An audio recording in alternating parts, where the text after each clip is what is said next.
स्वदेशी न्यूज 24 सामान्य जनतेचा आवाज।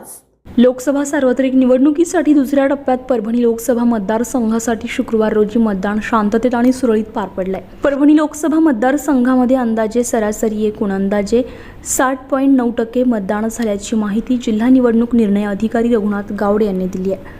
परभणी लोकसभा सार्वत्रिक निवडणुकीसाठी मतदारसंघातील 6 विधानसभा मतदारसंघातील 2290 मतदान केंद्रातून मतदान प्रक्रिया शांततेत पार पडली आहे। यामध्ये 95 जिंतूर विधानसभा मतदारसंघामध्ये 55.17 जिंतूर तालुक्यामध्ये प्रशासनातर्फे सोयी सुविधा उपलब्ध न झाल्यामुळे जिंतूर तालुक्यात मतदार मतदानापासून वंचित राहिले आहेत। भर उन्हामध्ये निवडणूक प्रांगणात पाण्याची सोय उपलब्ध नव्हती। मतदार पोलचीट वाटप न केल्यास टक्केवारीत घसरण झाल्याची चर्चा आहे। तर परभणी येथे 60.7%, गंगाखेड 62.2%, पाथरी 63.44%, परतूर 59.42% आणि घनसांगवी विधानसभा मतदारसंघामध्ये 60.9% मतदारांनी आपला मतदानाचा हक्क बजावलाय।